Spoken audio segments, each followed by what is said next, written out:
adalah milik rakyat Indonesia, milik bangsa Indonesia. Karena itu negara berhak mengetahui secara rinci sumber daya alam kita yang dijual keluar Indonesia. Kita tidak mau dibohongi lagi. Kita mau tahu persis berapa kekayaan kita yang dijual. Teman-teman, pernahkah Anda bertanya, mengapa Indonesia yang kaya akan sumber daya alam ini, tapi negaranya masih sering teriak kekurangan uang? Di mana triliunan rupiah hasil bumi kita mengalir selama puluhan tahun ke luar negeri? Jawabannya sangat mengejutkan, teman-teman. Ada permainan licik di balik meja yang melibatkan miliaran dolar. Dan kini, Presiden Prabowo Subianto sedang membuka perang terbuka yang membuat para mafia dan oligarki gemetaran. Saya harap teman-teman menonton video ini sampai habis, karena dalam ulasan kali ini kita akan membongkar gebrakan yang paling radikal dari Presiden Prabowo, yakni sistem ekspor satu pintu melalui Danantara.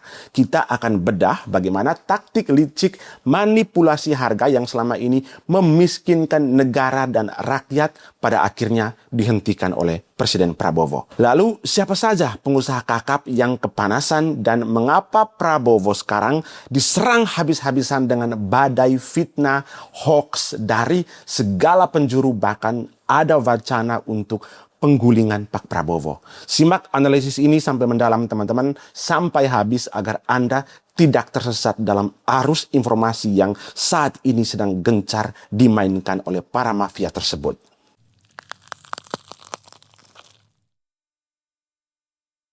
Teman-teman, mari kita mulai dengan sebuah realitas yang sangat ironis. Selama puluhan tahun, Indonesia diakui sebagai negara yang luar biasa kekayaan alamnya. Kita memiliki cadangan nikel terbesar di dunia, batu bara yang melimpah, hamparan kebun sawit, CPO yang terluas, hingga gas alam cair atau LNG yang menjadi rebutan dari negara-negara maju di tengah krisis energi yang melanda dunia saat ini. Namun pertanyaan mendasarnya tetap sama. Jika bumi Nusantara ini begitu kaya raya, mengapa anggaran negara kita itu seringkali megap-megap? Mengapa kita masih harus menanggung beban fiskal yang sangat berat? Fenomena ini biasa dikenal sebagai kutukan sumber daya alam. Kondisi di mana sebuah negara berkelimpahan sumber daya alamnya, namun rakyat dan kas negaranya tidak mencicipi kemakmuran yang setara karena keuntungan terbesarnya justru bocor ke tangan orang-orang tertentu bahkan ke luar negeri. Berdasarkan data ekonomi makro, aliran dana ilegal akibat manipulasi perdagangan internasional mencapai ratusan triliun rupiah setiap tahunnya. Ini angka yang sudah terbukti, teman-teman. Nah, kebocoran sistematis inilah yang menyebabkan data ekonomi nasional menjadi tidak akurat dan kekayaan real kita menguap begitu saja lari ke luar negeri.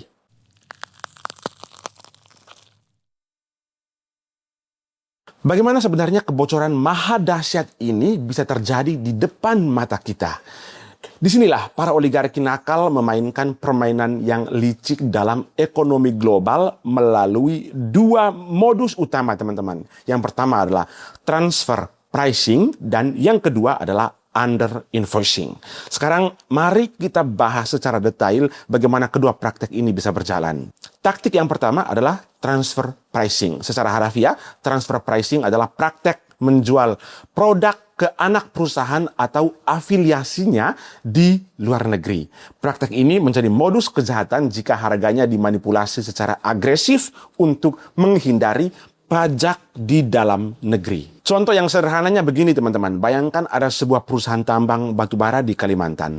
Harga pasar batubara internasional saat ini adalah $100 per ton. Namun, perusahaan di Indonesia sengaja menjual batu bara tersebut ke perusahaan saudaranya yang berbasis di Singapura dengan harga diskon.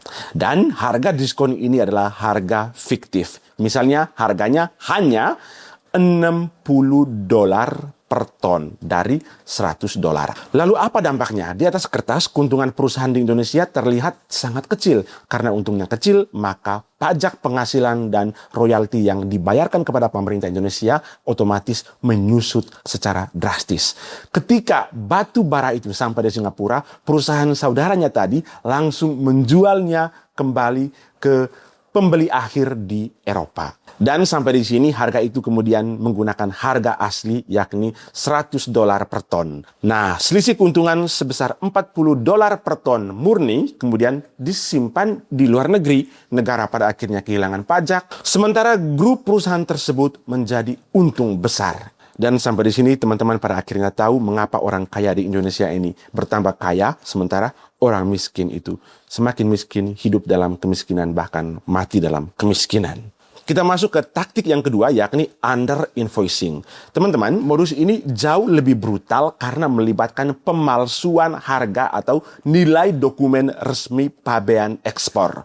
Contohnya, sebuah korporasi mengekspor komoditas nikel dengan nilai aktual $1 miliar.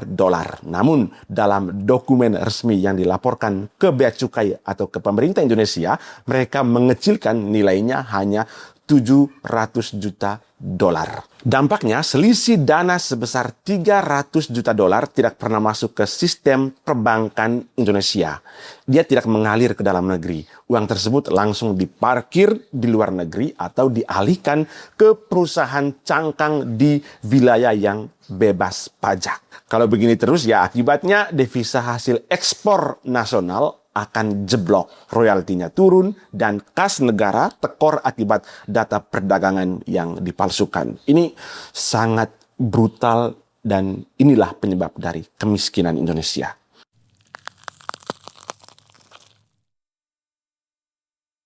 Ekspor sumber daya alam satu pintu tetap lanjut, pasar saham kena prank. Kenapa kena prank? Karena pada perdagangan Jumat pekan lalu, IHSG naik ke zona hijau sebesar 1,10% yang dikerek oleh sektor komoditas terutama batu bara.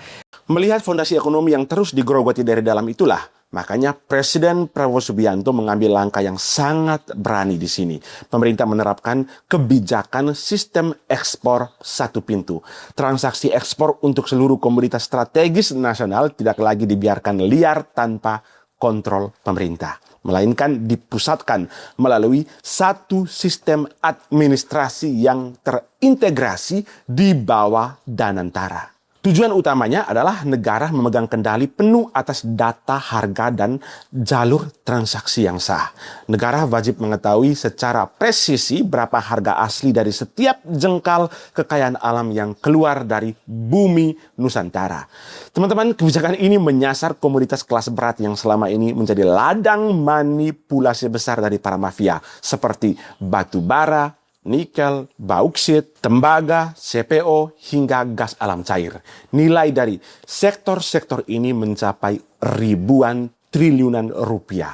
Dengan sistem satu pintu ini tidak ada lagi ruang bagi para ekspor siluman dari para mafia-mafia nakal untuk memanipulasi harga dan memanipulasi faktur dagang di atas kertas.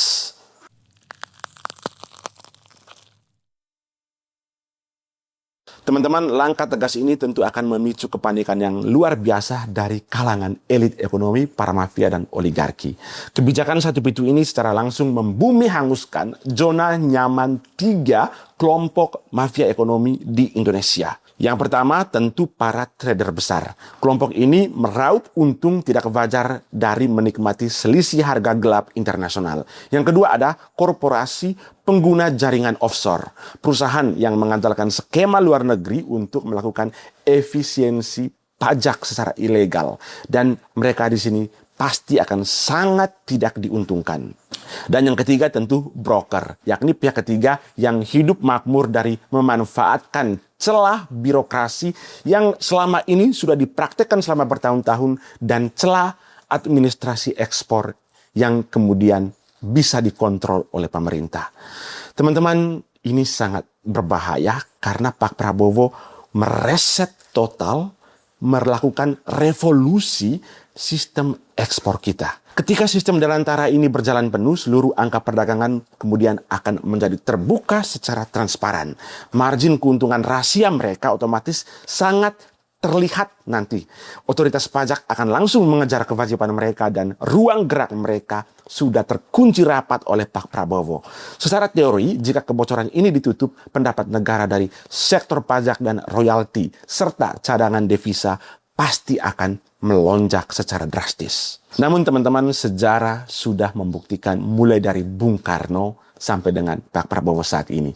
Ketika negara mulai mengambil alih jalur perdagangan dan menutup keran uang haram ini, para oligarki ini tidak akan tinggal diam. Karena ini bukan sekadar perubahan regulasi biasa, teman-teman. Ini adalah perang memperebutkan arus uang. Bagi Prabowo, kebijakan ini adalah bentuk perlawanan nyata demi mengembalikan kedaulatan ekonomi ke tangan rakyat. Konsekuensi nyata yang sedang kita saksikan hari ini adalah maraknya serangan balik yang masif dari kelompok-kelompok yang kepentingannya sudah mulai terganggu. Karena para mafia ini tidak mungkin memprotes kebijakan ekspor satu pintu secara terbuka, mereka kemudian menggunakan strategi perang asimetris lewat pembentukan opini negatif di berbagai platform media sosial. Dan itulah yang sedang terjadi hari ini. Saat ini teman-teman, jika teman-teman jeli saja untuk melihat, ruang digital kita banjir oleh narasi-narasi yang sistematis untuk menjatuhkan Prabowo. Mulai dari hoax mengenai isu kesehatan, isu pangan, fitnah tentang perpecahan kabinet, hingga manipulasi berita ekonomi yang sengaja mendiskreditkan kebijakan pemerintah. Termasuk yang saat ini terjadi adalah pelemahan rupiah. Ini adalah pola lama teman-teman, pola yang sangat klasik sudah dimainkan, menggunakan modal tak terbatas dari para mafia ini untuk menciptakan ketidakstabilan informasi dengan harapan pemerintah akan gentar dan membatalkan revolusi besar di bidang sumber daya alam ini. Indonesia saat ini benar-benar sedang di persimpangan sejarah yang amat krusial. Pertaruhannya sangat besar di sini. Jika Prabowo berhasil mempertahankan konsistensi kebijakan ekspor satu pintu melalui Danantara ini, Indonesia akan mendapatkan tambahan pendapatan yang luar biasa, yang bisa langsung dirasakan oleh rakyat melalui pembangunan yang nyata. Namun kunci keberhasilan ini juga berada di tangan kita sebagai rakyat. Kita harus cerdas, kritis, dan tidak mudah terprovokasi oleh badai hoax yang sengaja dihembuskan oleh para oligarki yang sedang sekarat karena keran uang haram mereka sudah dikunci dan ditutup oleh Pak Prabowo. Ingatlah, teriakan bising di luar sana bisa jadi jeritan frustrasi para mafia yang hartanya mulai dikembalikan ke kas negara. Bagaimana pendapat teman-teman? Apakah Anda siap berdiri mengawal kebijakan berani ini? Tuliskan pendapatmu secara cerdas di kolom komentar. Lalu klik like, subscribe, dan bagikan video ini seluas-luasnya agar bisa menjadi atensi atau perhatian publik. Sampai jumpa di serial atau konten berikutnya.